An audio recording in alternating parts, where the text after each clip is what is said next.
And we start at number 50 with running back Jonathan Taylor. He's going to have some hurdles to overcome, what with Marlon Mack being the starter right now. But when you look at that offensive line and his ability as a two-down back, if he could ever work on his pass protection and become a better receiver out of the backfield, he could be unstoppable. At number 49, tight end Darren Waller. The Raiders used a first-round pick on Henry Ruggs. Significant because Ruggs' speed will open the field underneath for Darren Waller. And Derek Carr and John Gruden love to utilize the tight end. That's why he's ranked here. At number 48, it's running back DeAndre Swift. We all bought into Kerryon Johnson last year, and he was great while healthy. The Lions, though, are in win-now mode, and they are going to turn to their best running back, who is DeAndre Swift. At number 47, Chris Carson. It's risky because it seems like the Seahawks are always out to replace him, but he's been very productive for a number of years, and the Seahawks factory setting is set to run. At number 46, it's wide receiver DJ CHARK. Gardner Minshew is the full-time quarterback, and last year he helped CHARK with his little bit of a mini breakout. If the defense in Jacksonville takes a step back this year, that could mean more opportunity for a team having to throw to catch up in games. At number 45, Mark Ingram. Despite increased pressure from J.K. Dobbins, Ingram is still the lead back in one of the most run-heavy offenses in the league. And even though it seems like he's always being replaced, he is a reliable option in fantasy football. Number 44, wide receiver Tyler Lockett. Seahawks receivers are going to be volatile because they are a running team. Touchdowns are tough to project, but he is the most targeted player on a team with one of the best quarterbacks in football. At number 43, wide receiver Terry McLaurin. We don't know what the Redskins' passing offense is going to look like with a full season of Dwayne Haskins, but there is no doubt McLaurin is going to be the most targeted receiver. At number 42, running back Aaron Jones. Jones was the biggest candidate for regression heading into the season, and that was even before the Packers selected A.J. Dillon. The majority of Jones's production came in a handful of games, and let's be perfectly honest, he is not getting 19 touchdowns again. Number 41, Courtland Sutton. I had a much higher grade on Sutton before the NFL draft, but adding Jerry Jeudy and KJ Hamler to the mix drops him just a little bit. The thing is, he still figures to be the most targeted receiver for Drew Lock. Number 40, wide receiver Robert Woods. Now, Bobby Trees could have a bigger role for the Rams this season with the departure of Brandon Cooks, even though the team did select Van Jefferson, but that shouldn't impact Woods too much, who could see his touchdown total increase. Number 39, Le'Veon Bell. Bell never seemed to be a fit for Adam Gase's offense, but the Jets improved themselves in the draft by taking tackle Mekhi Becton and wide receiver Denzel Mims, who should open up the offense. And if nothing else, Bell could just be the latest in a long line of guys who have excelled after they have left Adam Gase. Number 38, tight end Zach Ertz. Ertz is still the third best member of the tight end trio. He's the Matt Skiba of the group. He's still very good, and he will be targeted a bunch in this offense, but he's going to face some competition on his own team from Dallas Goedert. Number 37, wide receiver Justin Jefferson. I know a lot of people will be looking at Adam Thielen, but he's on the wrong side of 30, coming off an injury. Instead, we are going to be looking at Justin Jefferson, who will replace Stephon Diggs. Last year, Diggs was targeted close to 100 times, coming off a season where he was targeted 149 times in 2018, and Jefferson has definite wide receiver 2 potential. Number 36, running back Joe Mixon. The Bengals offense has improved with Joe Burrow, but as much as we've wanted this running back to break out for the Bengals, it still hasn't happened. But if it was going to be any year, it would be this one. Number 35, wide receiver A.J. Brown. A.J. was huge during his rookie season, especially down the stretch once the Titans went with quarterback Ryan Tannehill. He was one of the most talented receivers coming into the draft last season and should be even better this year. Number 34, wide receiver Cooper KUPP. He was amazing last year for the first half of the season, but fell off the pace after his monster game against the Bengals in Week 8. As a matter of fact, he failed the top 100 receiving yards after that game and was kind of usurped by tight end Tyler Higbee. Number 33, wide receiver Keenan Allen. He is one of the best wide receivers in football, and he should lead the Chargers in targets. but the Chargers are going to be more run-heavy this year, whether it's Tyrod Taylor or Justin Herbert at quarterback. Number 32, wide receiver Calvin Ridley. He's now entering his third season and will one day become the Falcons' top receiving option. I would draft Ridley sooner rather than later, hoping for a Chris Godwin-like leap this season. Number 31, wide receiver Juju Smith-Schuster. Juju fell off last year thanks to an injury to Ben Roethlisberger. But Big Ben is expected to be fully healthy this year. They didn't even draft a quarterback, which means this could be a return for Juju as one of the top receivers in fantasy. Number 30, running back Melvin Gordon.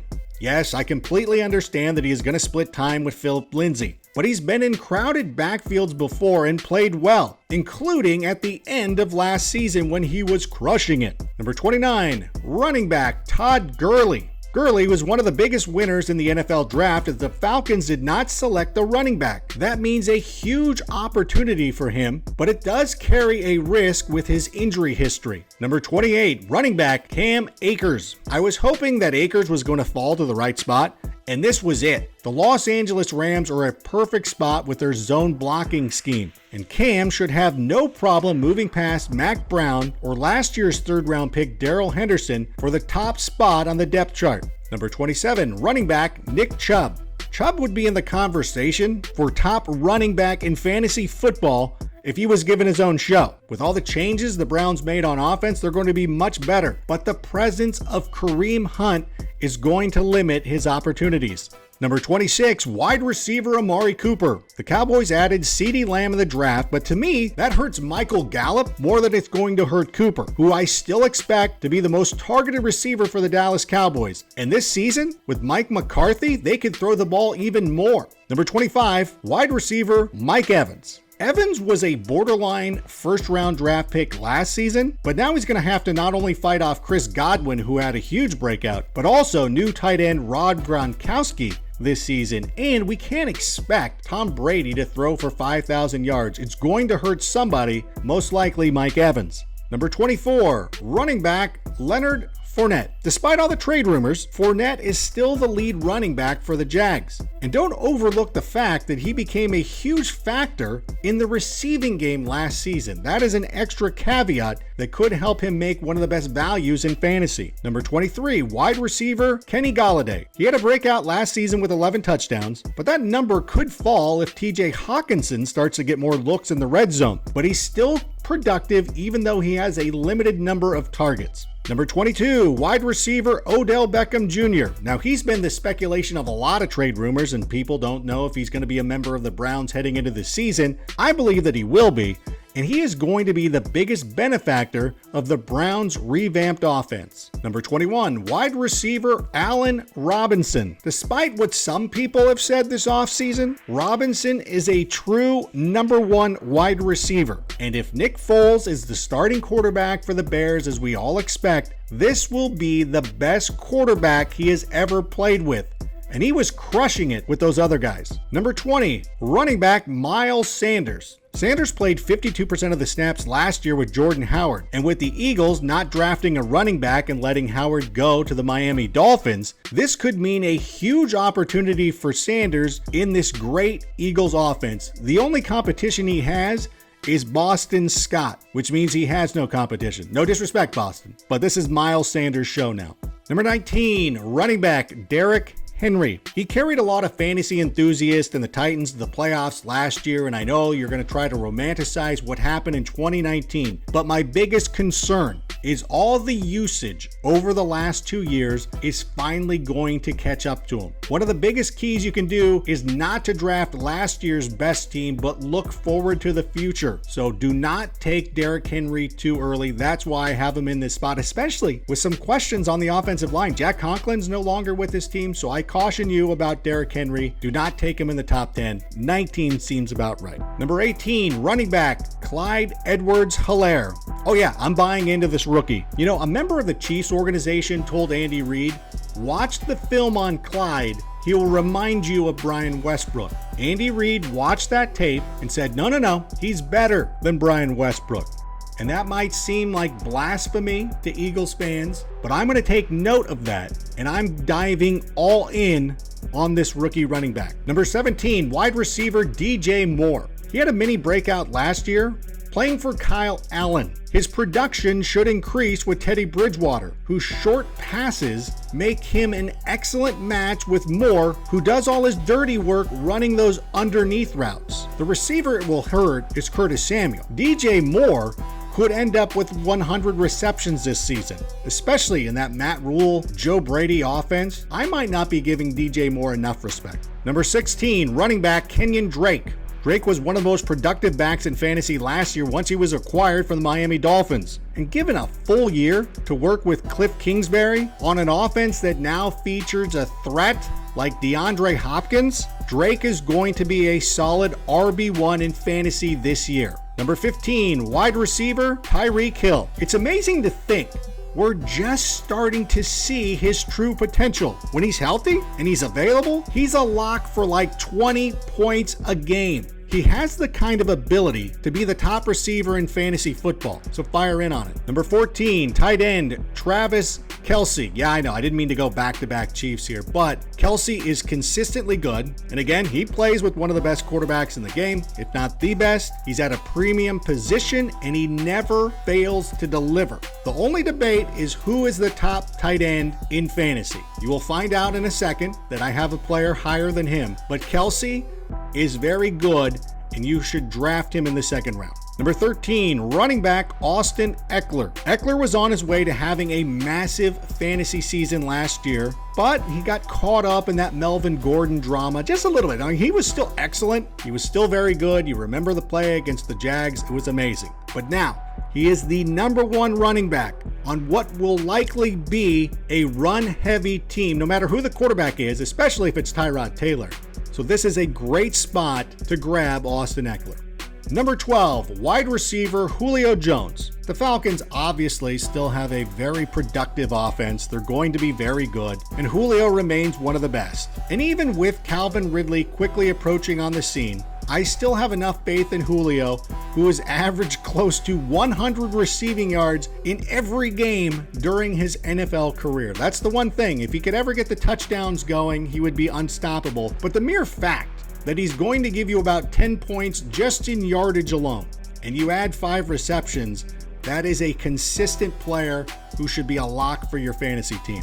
Number 11, tight end George Kittle. Now, I cannot stress this enough as a strategy. Do your best to grab an elite tight end, because you don't want to be sitting there in the middle of the draft or the middle of the weeks trying to stream a tight end, because that never seems to work out. You got lucky with Darren Waller last year. Avoid that by going with George Kittle right here in the second round. And I have him above Travis Kelce because he had more top 5 weekly finishes last year than Kelce despite playing in less games. And he is still their number 1 receiving option. He is their best pass catcher. That's why I go with George Kittle. Number 10, running back Dalvin Cook. He put his injury history behind him in 2019. Well, sort of. He played 13 games, but he's a 3-down back on a team that wants to run the ball a lot. And now that Gary Kubiak has been promoted to offensive coordinator, this could actually be a better fit for Cook than it was last year, and it was amazing last year. So I take the risk and I go with Dalvin Cook right here. Number 9, running back Ezekiel Elliott. There was actually a little bit of a risk here.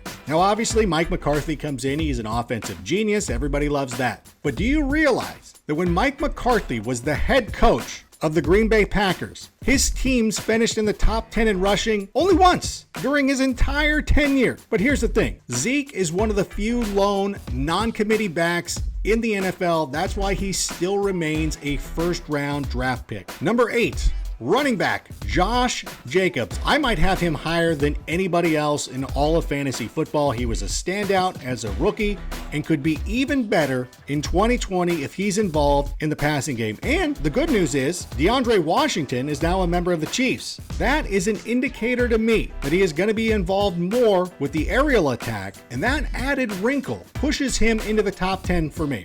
And if he drops to the second or third round, you are going to be stoked that you ended up drafting him. That's right, I said stoked. Number 7, running back Alvin Kamara. Did you know Kamara has recorded 81 receptions in every season of his NFL career? No, not around 81, not close to 81, not an average of 81. He has had 81 on the nose every year. Now, he struggled a little bit last year with just 6 total touchdowns. And that was down from 18 the previous year. But the positive regression should push him back to double digits this season. That's why we're back with Alvin Kamara. Number 6, DeAndre Hopkins.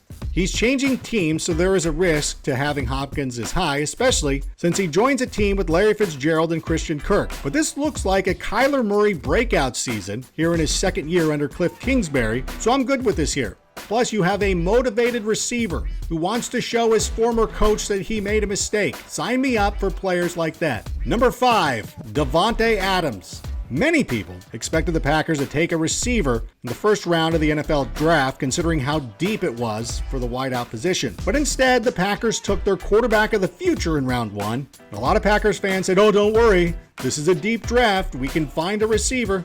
Guess what? The Packers did not. They're going to go into this year fully intent on having Davante Adams be targeted about 200 times. Am I exaggerating? Maybe just a little bit, but he is going to see a lot of targets on a team with a quarterback who is a little miffed that they didn't draft a receiver and instead drafted his eventual replacement. Number 4, wide receiver Michael Thomas. Thomas set an NFL record last season with 149 receptions, and it might be unreasonable to expect Thomas to have similar numbers, except he plays for the New Orleans Saints and Drew Brees, so he's probably going to have similar numbers. And this was one of the things we learned about Thomas last season. No matter who the quarterback was, he was going to be highly productive. Teddy Bridgewater played a stretch of games. Michael Thomas was still crushing it.